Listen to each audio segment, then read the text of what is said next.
You're watching Drake Wing Gaming. Enjoy the video.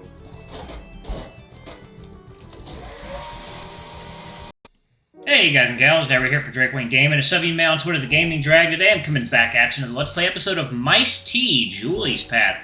So y'all, before we jump into it, just wanted to let y'all know that our Patreon is now up for as little as $5. Y'all can help support the channel, get some awesome rewards like permanent access to our community Discord server and full access to upcoming Not Safe for Work videos. Anyway, y'all, let's go ahead and jump right back in. Alarm Chan, you are up, and let's go into the steep end. Whoa, whoa, whoa. Oh god, being weird. Okay. Alright. I might have to use a sick day if this keeps happening. Oh. Oh, okay. Wait. Oh, yeah. I saved it right there because of the scene. Okay. I am good at alphabetizing. Felix squints at me. He's unsure if I'm making fun of him. He sighs and turns back to the break room. He sits down at the desk and opens his laptop. I don't know how you did it, but I really do need you on the floor with Sylvia. Though I'd appreciate it if you'd let me know next time you decide you're going to take it upon yourself to do stuff like... He gestures back towards the shelves. This. Oh, you're welcome for fixing the storage. Sure, I'll go right out. A lot of our customers have been reading Games of Ruin. I'll check to see if we have any copies. Oh, we actually moved the display for that. Let me grab you a copy. Oh, thanks, Margaret. Always there when I need you. We've been fortunate to have a streak of busy days, and today's no exception. It's good for the store, but it means we don't have many moments for downtime.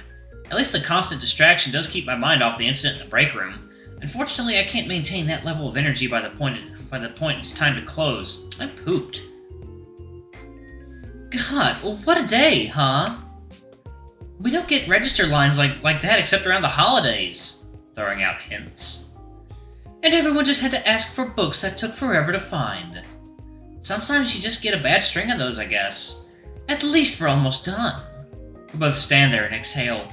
The store is silent except for the low drone of the lights. Wait a second, this is the first time I've been alone with Sylvia where we have time to talk. It's the first time where I'm not distracted by how hot she is. I should finally say something about her behavior. It must seem like I'm about to say something because she looks me more intently in the eye. Hey, Sylvia? So, today was pretty busy. Tell me about it. We've had a lot of those days recently. Not quite as busy as today, but pretty close. Oh yeah, I've noticed. Yeah, yesterday was particularly busy. Oh yeah? Let the statement hang in the air for a while. Today you faked calling in sick, remember? She doesn't seem to make the connection or simply doesn't care. It's a lot easier with two people. Oh, definitely. I don't know what to do. I don't know what I'd do without you here. Sure. But it's kind of tough being the only person in the shop. Oh yeah, those are always the worst. She's really not going to take the hint? Sylvia keeps staring back at me with that same 3/4 of a smile. So, I guess I'm glad you were here to help. Oh yeah, you're welcome. The last ember of my enthusiasm is snuffed out. Maybe tomorrow. Felix appears from the break room. Hey, Margaret, could I talk to you real quick? Yeah, sure. It sounds like it's been a tough day out on the floor. Yeah, it's been pretty busy. Sorry my bookkeeping kept me back here, but it sounds like you handled things pretty well. I hope so. That's why I wanted to talk to you, actually. You've really been keeping things together here at the store. Oh, I don't know if that's true. I couldn't do it without, Sylvia's help.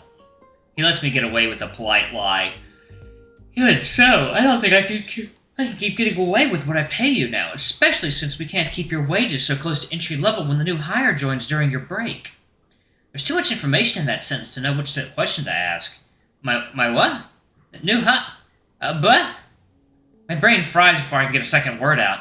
Yep, I'm going to be increasing your pay by $3 an hour, retroactive to the start of this pay period. Really?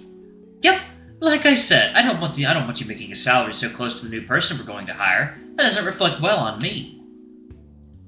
Thank you, Coffee time.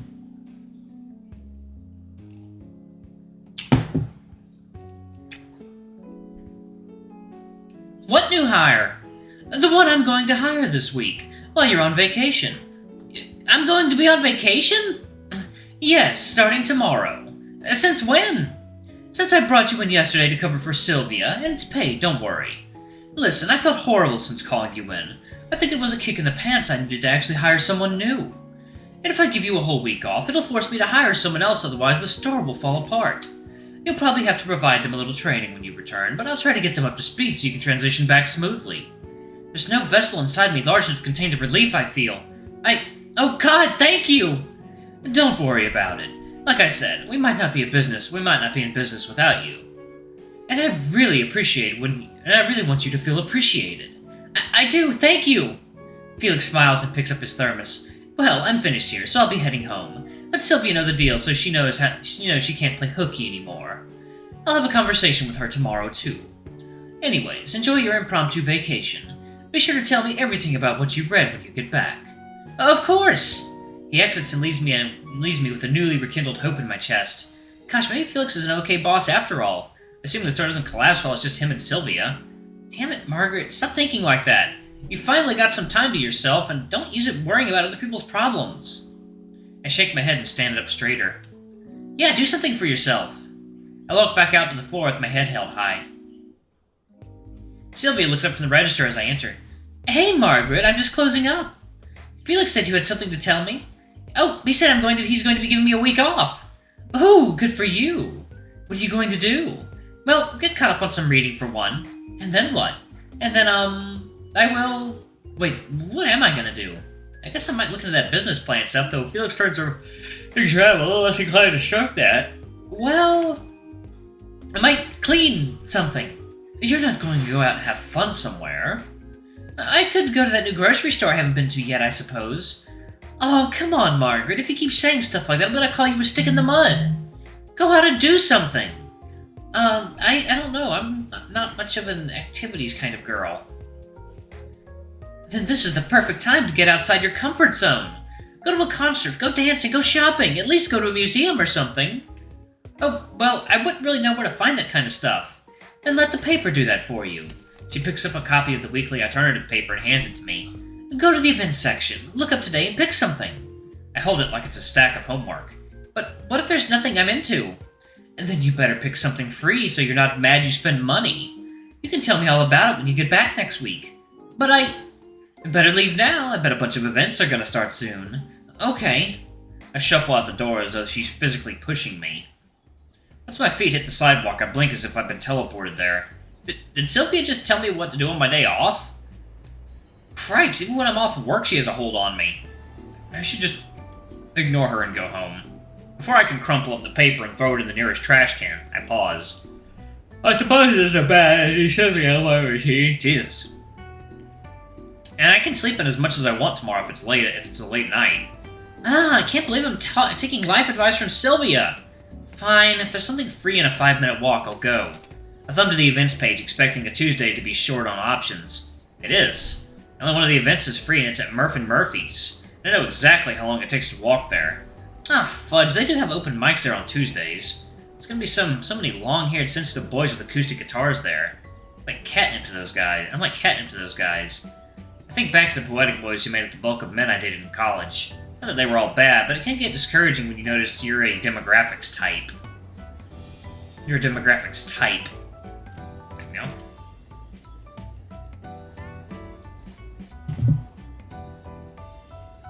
know?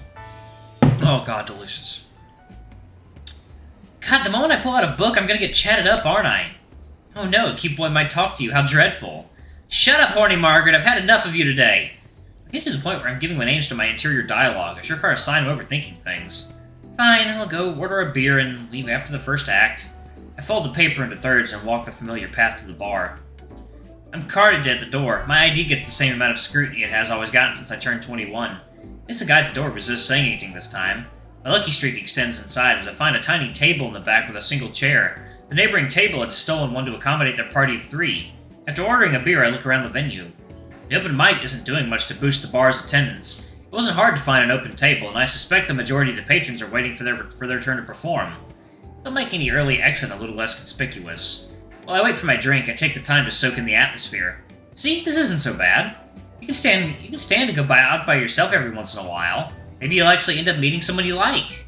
I scan the crowd to see if anyone catches my eye. The women in the crowd are less likely to be interested, so I focus mostly on the guys. No one really stands out, but I'm not under any obligation to go home with anyone tonight. After I receive my drink, the MC walks out on stage. Hi everyone, thanks for coming out tonight to our weekly open mic night. I contributed a smattering of polite applause. So, we randomly selected the order for the performances, and today we're going to start with Madame Nagalowski, Mistress of the Magical Arts. Wait, someone's doing a magical act at an open mic? Maybe I'm leaving earlier than I thought. The MC walks off stage and someone presses play on an MP3 somewhere. Oh my god! Cheesy quasi-Egyptian music plays and a blonde woman steps out from behind the curtain wearing a mask and what looks like a casino cocktail waitress outfit. She takes a bow and silently produces a baton from the back of her hand and winks. As she sets up for her first trick, my jaw drops. Wait a second. Is that Sylvia? The woman on stage pinches a handkerchief by 2 quarters and shows the audience the front and back. She steadies her hands, stares through her handkerchief as though she's zapping it with magic, and then plucks an apple from behind it as the handkerchief flutters to the ground. The crowd claps, and decades of audience participation compel me to do the same. She holds the apple up and sets one hand on her hip before winking in a pose I recognize instantly. Oh my god, that is Sylvia! She has a magic act? When did this happen? Sylvia moves on to her next illusion. She pulls out 3 metal rings, interlocking them and releasing them on command. In the next illusion, a rabbit pops out of her hat with an explosion of cards, even though it's obviously a stuffed rabbit. She doesn't say a word the entire time, mugging and pantomiming to the audience in favor of maintaining a patter.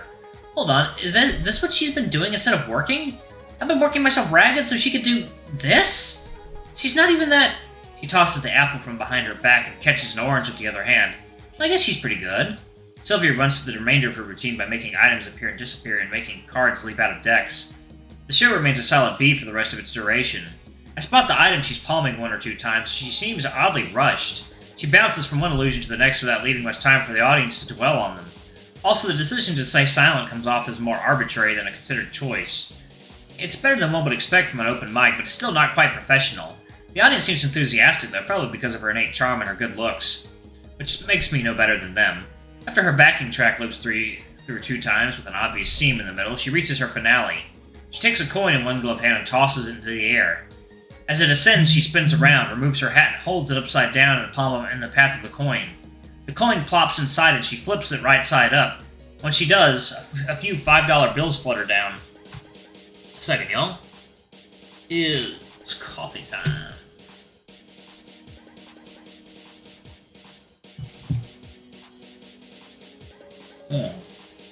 Alright. Back to it. The coin plops inside and she flips it right side up. When she does, a few $5 bills flutter down. She snatches them before they fall to the ground and tosses them into the first few rows while speaking her first words of the performance. For your waitresses! She bows and exits the stage with a twirl of her hat. I plod along with everyone else as she disappears behind the curtain. It was the weirdest experience I've ever had. I look down at the half-empty beer I'm not enjoying much. Should I go talk with her? I kept my promise I'd stick around for the first act, and the musician the MC introduces next looks like the sort of guy I was worried about in the first place. Maybe now that I know what's causing her absences, I can be more direct. It won't have the same effect if I wait a week. She might even be glad to see me here. I drop enough cash to cover my beer and tip, then sneak toward the hallway leading to the bathroom. Sylvia walks into a doorway just beyond the women's room. I walk up and stand just outside. Wait, this is stupid. Why am I even confronting her? Felix is going to fix this. Or claimed he would, just like all those other times. No, just bring it up. Let her know she shouldn't have taken advantage of you. I step inside to see Sylvia facing away from the door as she blots her forehead with a paper towel. Hey, Sylvia? She continues to dab her face. Excuse me? She crumples the paper and throws it in a wastebasket before exhaling. Before I can try again, she turns around on her own. Margaret? What are you doing here? Oh, hey, Sylvia. I guess I took your advice. Alright, y'all, I'm gonna go ahead and, this is turning into a Sylvia run. Maybe I'll make it into a Sylvia run. Anyway, y'all, thanks so much for watching. Don't forget to like, comment, subscribe, ring that notification bell, and check out our Patreon if you can. It always helps. Anyway, I love you all. I'll see you all in the next video. Bye-bye!